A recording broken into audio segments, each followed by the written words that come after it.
Joining us tonight, a very special guest, Ana Julaton, who is here with us to talk about her transition now to the One Fighting Championship. Thanks for joining us, Ana. Hi, everyone. Thanks for having me. Hi, Ana. Hi. How you doing? I'm good.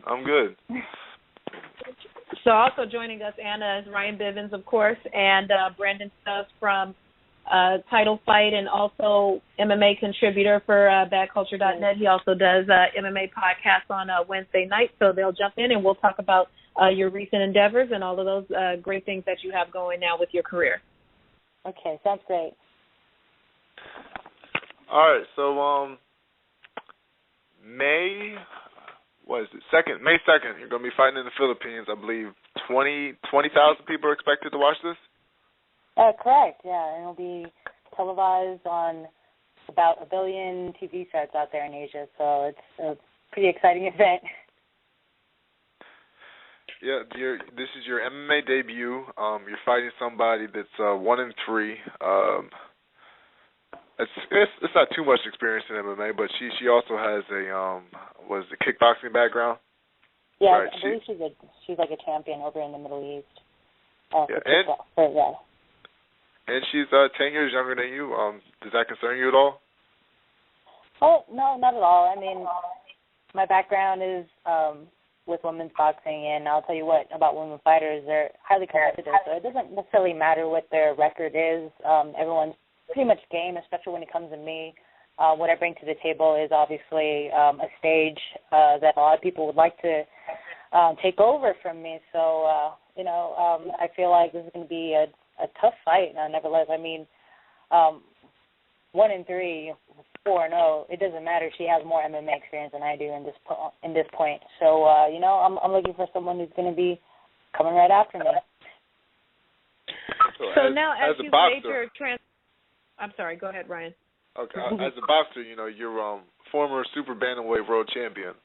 That's at 122 pounds, and this fight, it's around the same weight, but they're calling it the flyweight division. Like, so what's it feel like to be called a flyweight now? It's definitely a different change of pace. I mean, obviously, I'm very used to the boxing titles with the weight categories, and so just transitioning into the MMA, I have to get my wording correctly. So just making sure that I don't have to say something like I don't know. It seems strange to me that they would call a women's division such as yours a flyweight, because I mean, how big do women get in MMA? As far as I know, I think one of the highest weight classes that has been showcased that I'm aware of is the 145, right? With Cyborg. Right. Actually, they can't get up to 165, but really once you get above 150, it starts getting real sketchy talent-wise. Yeah. Same in boxing.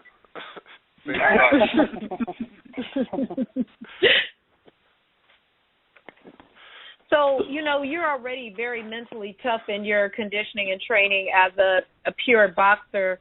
What has been most challenging for you in your training as you've adjusted to the MMA style? Oh, well, it's funny because I actually got into boxing from my martial arts background. I did martial arts ever since I was a kid. So the kicking, the knees and elbows, punching, the ground fighting and stuff like that is something that I've been accustomed to since I was like 5 years old. So just being able to just get back to my roots and utilizing my boxing skills, something that I just really focused on for the past 10 years, I feel like I've made a full circle. So, for me, obviously there's a lot more things to learn. Fighting is limitless.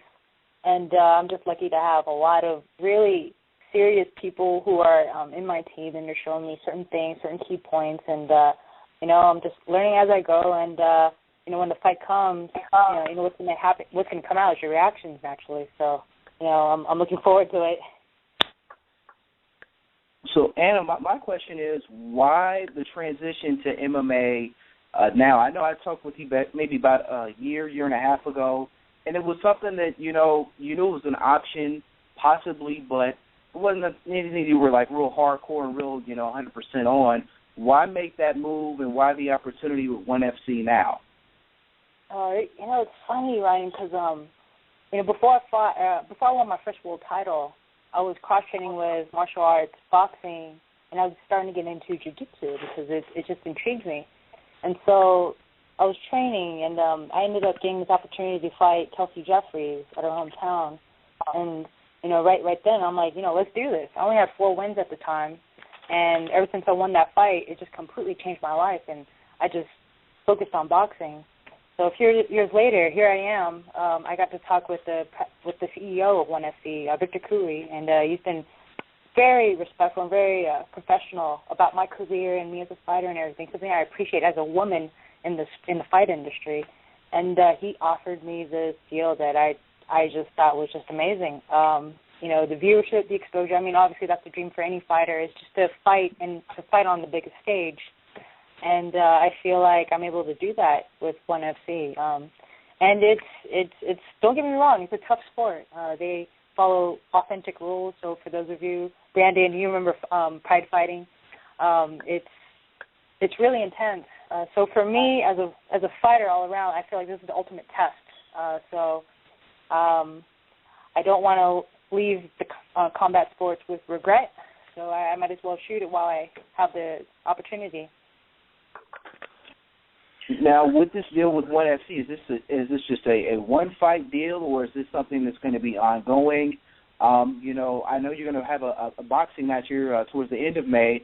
So, how often do you look to possibly do MMA this year? How many fights do you want to get in past the first one? Or are you going to just kind of take the first one and see how it goes and take it from there? Well, with the deal, it's actually going to be for a long-term deal. And, one of my goals is to down the line, is possibly be a 1FC champion. And, for me, at this point in my career, I feel like it's such a big opportunity to be a two-sport fighter, where with 1FC, they allowed me to continue on with boxing. Now, with any other MMA organization, they don't necessarily allow their fighters to transition to other sports and just, live the lifestyle in that sense. And so, for me, I feel like it's a challenge in all aspects. It's challenging me as a person, individually challenging my team. It's challenging, the image that I've built so long and so hard over the past few years, and I'm just putting everything out on the line, And I feel like I'd be a fool, really, just to let something like that go. I'm all about regrets, and I don't want to see myself 15 years down the line, 20 years down the line, kicking myself in the butt, saying, man, you devoted your whole entire life into martial arts or the fighting arts, and you had that opportunity. Why didn't you do it? And so I just need to, in this chapter of my career, I just want to be able to answer that.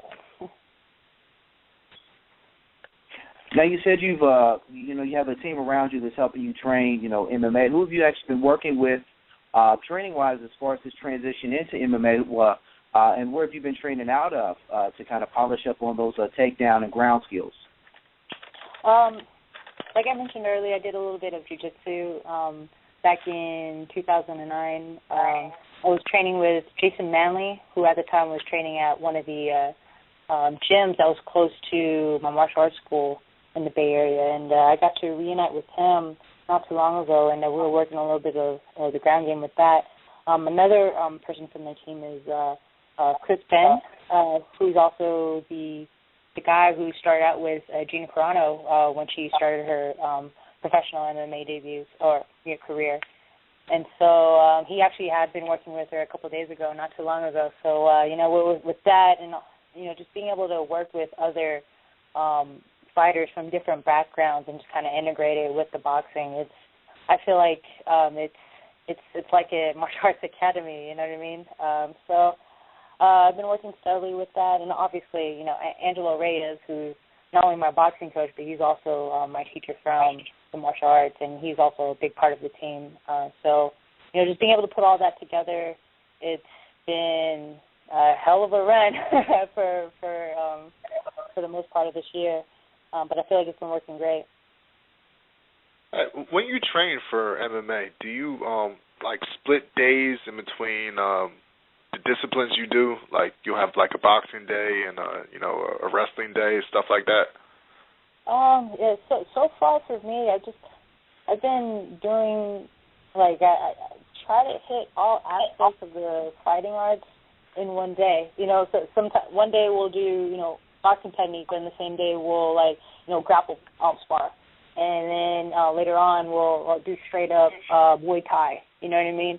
And then we just kind of, like, go back and forth with that, you know, for the majority of the week, just making sure that there's a specific goal and just not going too hard or too soft and not getting myself injured and stuff like that, because it asks a lot about you. But I think for anyone who has, like, a martial arts background and they have that understanding of techniques, katas and forms and sparring and stuff like that, that's something that you can do, you know, all day, as long as you are washed over carefully, if that makes any sense. But yeah. But for the most part, you know, boxing every day. I mean, that's my go-to. Yeah, so as soon as the fight's over, you're, like, immediately back in the gym, just the boxing again, right? Yeah. I wouldn't change it. And it's funny, I haven't really been thinking about that fight, you know, since because of my MMA debut. It's like totally, like, somewhere else in my mind. Okay, so, you know, once you do get back to boxing, you know, you're still campaigning at super bantamweight, right? Yes. Right. Yeah, okay, so, you know who's at the top of your division. You might need to work your way back up there. But in the meantime, you know, you got females out there like Heather Hardy, maybe Shelly Vincent, you know, undefeated prospects, you know, looking to make a name for themselves. Do you think that maybe they'll see you as somebody they can use as a stepping stone? I mean, obviously you're not going to feel that way, but, you know, in order for them to feel like they're ready to take the fight. Yeah, I mean, obviously, if it all makes sense, then, yeah, the fight should happen. I mean, a lot of things need to take into play. Heather Hardy's done a great job, I think, in terms of promoting herself in the sport and stuff like that. She's getting more people aware. She has a promoter, you know, Lou DeBella, and also an awesome PR manager, Chloe Swanson. So I think something like that, they can hook up with my promoter, Alan Tremblay, and you know, if something were to happen down the line and materialize, I think that's something that the people would want to fight and would want to see. And so, you know, I'm all for it. I mean, throughout my entire career, I haven't backed down from anyone. I've had tough fights from the get-go. I mean, on my pro debut, I wish I had the luxury of fighting someone who was 0-0. Instead, I had to fight someone who had 11 pro fights, a winning record, and had entered a world championship experience behind her belt, you know. And it's been that way through, you know, down the line. After 4 wins, winning my first world title, and then after that, I was able to bring the WBO over to the United States and get to headline, you know, back-to-back shows like that. I mean, for anyone who's involved in the sport of boxing, like the gentleman that you had earlier, it's all about, you know, being able to promote yourself and get your name out there and getting the fights that you need to get in order for you to put yourself into the next level. And you know, I'm all about that, you know, and if more women can get involved in that and they just keep putting themselves out there, if the media, you know, more and more media can just continue talking about women fighters, women boxing in the United States, it'll eventually be as big as it is internationally. I mean, I know all of you guys know my background, and one of my fights, I fought in Argentina in front of 40,000 people. So, you know, just putting all that on the table to have a fight, women's boxing on the table, on a U.S. stage, it can definitely happen. I mean, I did it back when I fought Kelsey Jeffries. I was able to bring in 4,000 people without a major promoter and without a major network backing it. So, you know, if, like I said, if more women are willing to put in the work, I'm willing to put in the work. I mean, I'm where I'm at, and I believe it's because of all the stuff that I've done over the years. It'll eventually get there. Yeah. What would you say is holding it back the most, or who in the United States? Like who's holding it back? Yes. Women's boxing? I wouldn't. I can't say it's like one person, because in this industry, it's a big business and it's a small business. A big business where, you know, if the sport reaches out worldwide. A small business in the sense where in the sense that there's so many people involved. Like I'm talking about the promoters, the TV executives, and so forth, and even the fighters and the managers, et cetera, et cetera, et cetera. You know, they all know each other. You know what I mean? So is there a particular person holding it back? I don't think so. I just think that if there is a division of fighters, and I'm talking about male or female, that causes interest, not only within the community, but also outside of the community. I mean, for me to bring in 4,000 people to my fight that was headlined, and it's women, you know, women headlining a fight over in the Bay Area, you got to go out there and you got to let people know about it. You got to make a whole bunch of calls. I was calling promoters. I was calling the venue. I was calling, like, people just come out to the fights. You got to let people know. You know what I mean? So I kind of feel like it just goes both ways, whether you're the boxing heads there at the top controlling the sport, or if you're the fighter in the bottom and you have your own team and you're trying to get together with other fighters to make people excited about it, you know, that just needs to happen. It's the whole chemistry of it. So a lot of it is timing, you know. And you know, I've been saying this back since I was an amateur, and, you know, it'll eventually get there just as long as people are willing to work hard and they have their goals and they understand how the business works. Yeah, even in, you know, the male side of the sport, it seems who represents you, you know, pretty much dictates whether you get on television or not. Like if you want to, only certain fighters fight on Showtime and HBO. So, I mean, do you think that you have to, you know, develop a working relationship with those promoters? Absolutely. Yeah, you're talking to someone who talked to both sides. I talk to people in Top Rank. I talk to people in Golden Boy Promotions. I talk to people in HBO. I talk to people in Showtime. Hey, all of them know who I am from. And, you know, it's definitely a work in progress. And definitely if you're a fighter and if you're in a fighter that's in the sellable division, like if you're a male fighter who's fighting at 112 pounds, you have a almost zero shot against someone who's at the 147 division. You know what I mean? Right. So, right. Yeah, so now with that, I want to go and transition to something completely different, like women's MMA, for instance, out here in the United States. The hotbed of women division, of the top women division is 135. So you had girls from 125, 120, et cetera, trying to move up in weight just to get a shot.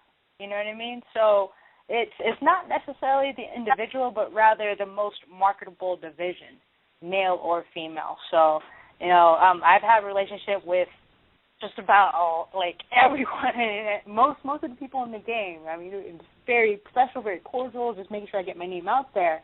And at the end of the day, what has to be sellable is the division that you're in. Now, in my case, like, I've been trying hard to just talk about how popular women's boxing is international, because in the super bantamweight, Brian Business knows this, there's a lot of hot names that are out there. And, you know, obviously it's a work in progress, and it's something that my promoter, too, Alan Tremblay, is also working on. But, again, like I said, it'll eventually, you know, get there. Yeah, not only is it super bantamweight really good right now, but it seems like age does not matter at all. I mean, you look at the top two females. One's 37, I believe, and the other's in her mid-40s. She's like Alicia Ashley, 46. She's Bernard Hopkins of women's boxing. Yeah, no, absolutely. I think time that we're living right now, the nutrition's great. You know, we're a lot more scientific with our training. You know, people are getting a lot more smarter, more efficient, more effective, and I feel like it's the best time to be an athlete, male or female. I mean, I'm 33 right now, and I feel like I'm in the best shape of my life. I feel like if I were to go back in time, like 5-10 years from now, I'd kick myself ass. You know what I mean? It's just I don't know. I think the time that we're in right now is quite amazing. Oh, by the way, I remember there was some talk about you possibly fighting Yasmin Rivas. She's promoted by Canelo Promotions? Right, correct. Right. So that would have been a possible, like, Showtime fight. I know she got a loss recently, but since then she has moved up to the super bantamweight division. So, maybe that'll work out.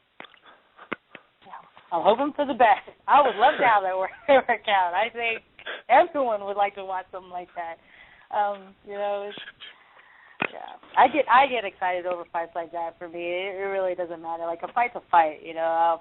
People want to get entertained. I enjoy getting in there. I enjoy training and being at the best that I can in my abilities and stuff like that. Sometimes you win, sometimes you lose, but you have another day to go and compete in the sport. So yeah, hope that happens. I hope I can get a rematch against Jessica Marcos. I would love to get a lot of rematches, but we'll see as time goes on.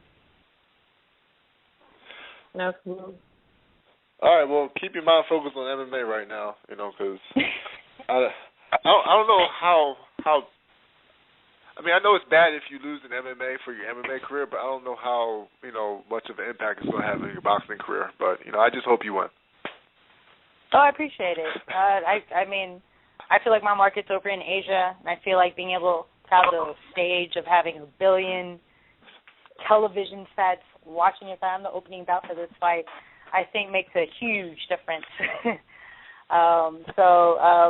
It's the ONE FC is the fastest MMA organization in the entire world. They've only been around for a couple of years, and with the outreach and the popularity that it's gaining, it's going at an incredible pace. I mean, when you talk about Asia, it's a continent. It's a whole big chunk of the world, and that's going to be focused on MMA, you know what I mean? So just because we don't necessarily see it out here in the United States or over in the West Coast, it doesn't necessarily mean that it's not happening in the world. Like, it's important for me to go and bring up, like, my fight. That one fight I had in Argentina, 40,000 people. In front of 40,000 people, and we were women main event fighters. The thought just is mind-boggling to some people out here because they have no idea, like, how boxing or MMA is on an international level. Everyone's always just focused on what's in front of them. You know what I mean? So will that help my boxing career?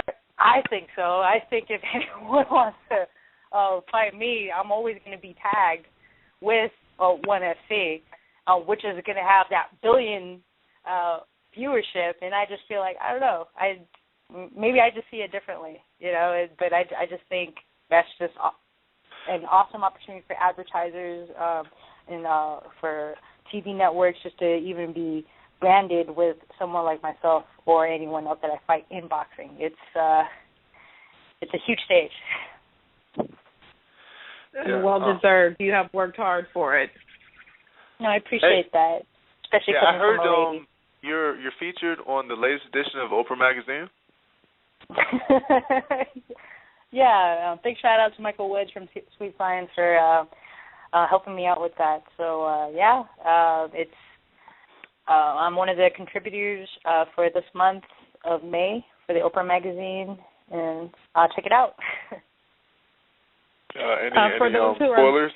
Any spoilers for us? No, well, I think if anyone wants to be amused or entertained, I mean, the Oprah Magazine has just really good content, regardless whether you're male or female. So if you want to talk about life, you want to know a little bit more about yourself, anything that's Oprah-esque, it'll be in there. For our listeners who are listening in tonight and they want to keep up with you, where can they catch you? Twitter, Instagram, website? Why don't you give them out all of your information so they can follow along with you? Sure. Anyone can find me as long as they can spell my name right.